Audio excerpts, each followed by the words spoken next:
Ladies and gentlemen, my name is Aaron Blade, and I'm the editor, creator, and producer of what you're watching right now, Blade Talk. If you are new here, welcome, and you found this presentation helpful, informative, do me a huge favor and hit that like button. Do me an even greater favor and subscribe to my channel. Always appreciate all the support that I'm given. Today, I'm going to be responding to an email question that I got. I found it interesting, so I figured, while I had a little time, I would answer it. And it says the following. Shalom, Blade. I'm a big fan of your channel. You always explain things so clearly. I recently showed one of your videos to my dad, who is a pastor of a church. It was episode 147 about the resurrection of Jesus. He stated that you were splitting hairs. Just because one gospel says one woman visited the tomb and doesn't mention the others doesn't mean that they weren't there. I've often heard this argument that just because one says it doesn't mean the others didn't witness it. They just didn't insert it into their writings. Do you agree with this? Thank you for your channel. Hope to get this answered since this has been bugging me a little. Absolutely. I would be more than happy to answer this question. Let's begin.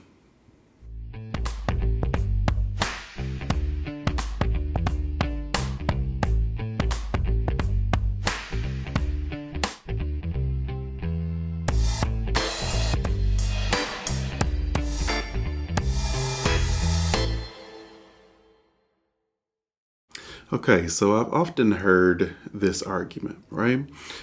Just because the one gospel says or makes a claim, right, doesn't mean that the other gospels, or it didn't happen in the other gospels, they just essentially didn't write it. For example,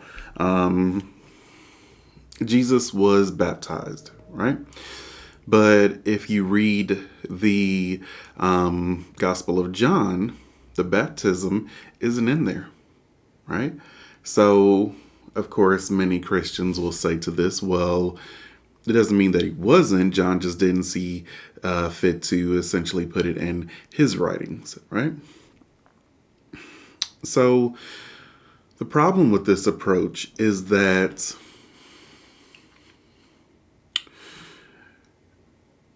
Christians like to mash all the Gospels together, right? Instead of trusting one individual gospel, what they choose to do is they say, Jesus, every event that occurs in Mark occurred in Luke, and every event that occurred in Mark and Luke occurred in Matthew, and every event that occurred in Mark, Luke, and Matthew also occurred in John. But if you look closely, you'll see that each gospel tries to correct the previous. Each gospel essentially tries to correct the previous. For example, when I ask a simple question in terms of was Jesus baptized, right? One of the Gospels has, actually, I believe two of the Gospels, Matthew and Mark, have Jesus being baptized, okay? And then, of course, the next follow-up question is, well, who baptized Jesus, right? It was John the Baptist, right? But, according to the Gospel of Luke, John the Baptist didn't baptize Jesus because John the Baptist was in prison at the time of Jesus' baptism. So he couldn't have been there. And then John, the latest of the four Gospels, essentially removes it altogether. So if you look closely, each Gospel is trying to correct the previous, right? With Mark being the earliest, and John being the latest. John was written almost a century after Jesus departed from this earth, okay? So again, what Christians like to do is they like to say that, well, all the events that happened in Mark and all the events that happened in Matthew and Luke and John, and they mash it together. And I always tell Christians, you are free to do this. You are free to do this. But the moment that you do, you're not trusting any of the Gospels. You've essentially created your own gospel. You've created your own. So rather than trusting the Gospels themselves as they were essentially written individually, rather than trusting that one author because they're anonymous, rather than trusting them, you're going off of your own, your own account by mashing multiple Gospels together where they don't essentially fit, right? Now, coming to the resurrection account, okay? Respectfully to your father, the pastor, I actually agree. I am splitting hairs because it could be true, right? It could be true that, one gospel has multiple women going to the tomb. Another has 2 women going to the tomb. Another has 3 women going to the tomb. And in the end, who cares, right? Who cares? I always say that the truth lies in the details, okay? I was a cop in the military. The truth lies in the details, okay? So what I find interesting is that the Gospels themselves, when we're talking about the resurrection account,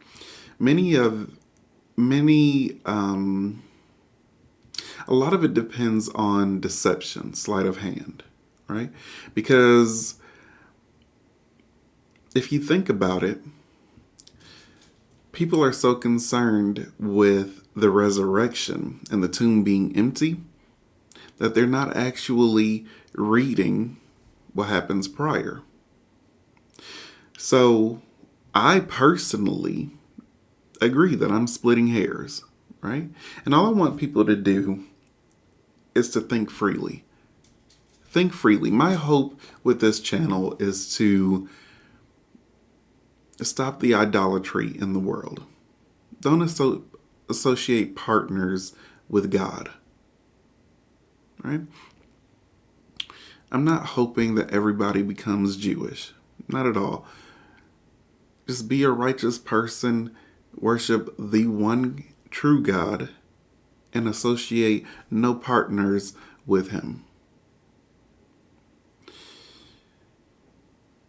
So I'll say this. The big issue with the whole story doesn't even involve the women, the number of women that go to the tomb. Okay? Doesn't even involve the fact that, well, Jesus said, just as Jonah was 3 days and 3 nights in the belly of the whale, so shall the Son of Man be in the heart of the earth. Never mind the fact that those numbers don't equate, right? The big issue with the story lies in the why. If you go to the Gospel of Mark and you go to the Gospel of Luke, and it's real easy to remember because it's the last chapter of both. Mark chapter 16, Luke chapter 24. The last chapter of those particular Gospels. And you will see how hard it is to believe this story. Let's put aside the number of women that went to the tomb. Let's put aside the prophecy that Jesus stated that, he would be 3 days in the heart of the earth, 3 days and 3 nights, and it didn't equate. Let's put that aside. Let's talk about the why. So if you read the last chapter of the Gospel of Mark and Luke. Just the last chapter, first verse, okay? This is what it says. I'm going to start with Luke chapter 24, okay? On the first day of the week, very early in the morning, the women took the spices they had prepared and went to the tomb. Just stop right there, okay? Now, for completeness' sake, let's look at the Gospel of Mark, okay? Again, chapter 16, first verse, okay? When the Sabbath was over, Mary Magdalene, Mary, the mother of James, and Salome bought spices so that they might go to anoint Jesus' body. Stop right there, okay? Let's just deal with these two. The big question is, why? Have you ever heard of someone digging up a body to bring spices or to wash or anoint a body? Why? Now, of course, John fixes this. The Gospel of John states that they anointed the body and brought spices before Jesus' body ever went to the tomb. But once a body is dead, any medical heads out there, okay, what happens the moment a person dies or any living creature dies? What begins to happen? Decomposition. Right? Now, why would anyone bring spices or go to anoint a body that is essentially decaying? It's buried. Whether in a tomb or in the ground, it's buried. Right? It's put away, essentially. Now, we look at it in modern times, okay? Now, we have funeral services, etc. And, of course, any medical person will tell you that even if you're not into medical, right? Any person that knows about the human body, okay? Once a person dies, decomposition starts immediately, okay? Immediately, all right? So, where is your body stored to kind of slow the process? In a refrigerator or somewhere cool, right? And that kind of, it doesn't stop it, but it slows the decomposition process down, right? Now, in the ancient times, you didn't really have a refrigerator, right? So what they would do is they would bring spices. And they would bring spices. So at the funeral service or whatever you want to call it, they would, bring the spices around, because what does a decomposing body give off? A bad odor, right? Horrible odor, right? So what people were used to do back then is they used to, burn these spices and whatnot and, hope that it would overcome the stench from a decaying body. But once the body is buried or sealed in a tomb, you have no need for spices. Why wash a body? Where was that ever done to anyone? So you have to ask yourself, straight from, like I said, yes, I will grant the premise that I was splitting hairs, but can I ask why anyone would go to a tomb or dig up a body to put spices on it? Now, when Romans executed Jews,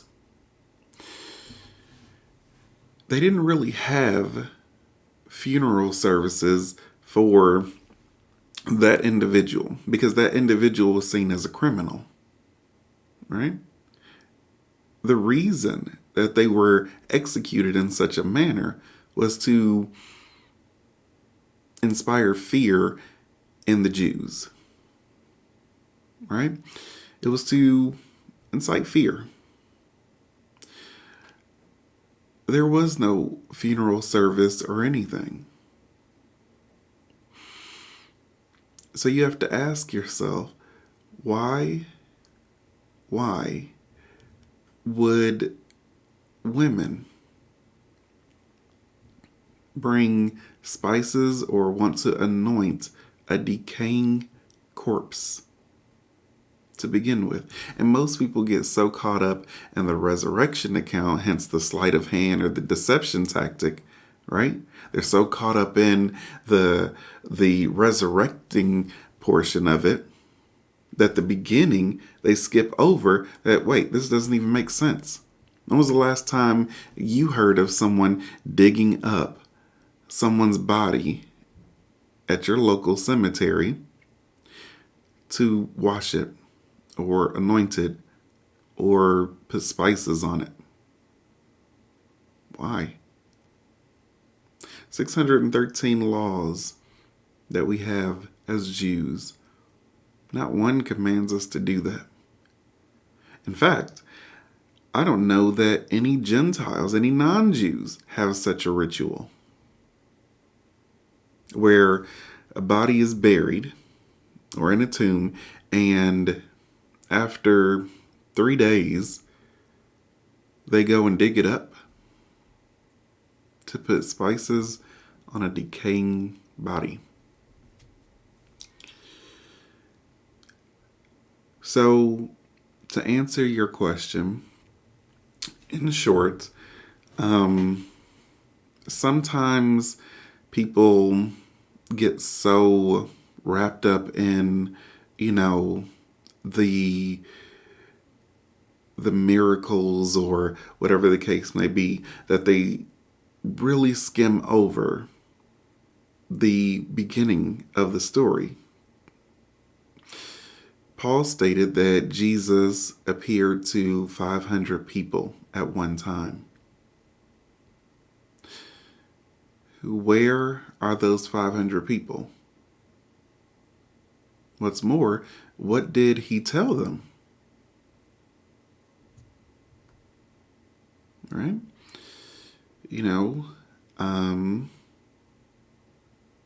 Jesus walked on water, like all of these miracles that make you go ooh and ah and whatnot, right?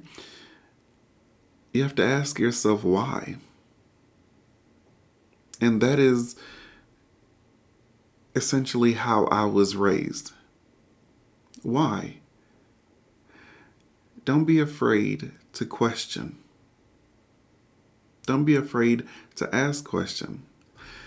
I've always said that only the weak don't question authority. When you're sitting there and you're taking communion in church, you're eating a symbolic representation of a man. Why? Of course, a Christian will, Jesus said that, take this bread, this is my body, take this cup, this is my blood, do this in remembrance of me. Well, ask a simple question. Why do I need to eat a symbolic representation of your flesh to remember you? Why do I need to drink a symbolic representation of your blood to remember you? I mean, if I was at that dinner personally and, he stated, eat this, this is my body, I'd ask which part?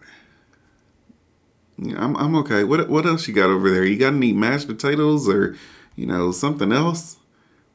I'm okay. It's the idea. Just think. Think for yourself. Why would anyone dig up a body to wash it, anoint it? It's almost disrespectful to the dead, right? Why would anybody do that? So, if you found this presentation helpful, informative, do me a huge favor and hit that like button. Do me an even greater favor and subscribe to my channel. I always appreciate all the support that I'm given. Hopefully, I answered your question. Thank you all so much. Be good to yourselves, be good to others. Thank you all so much for tuning in to Blade Talk, and until the next episode, you all take care.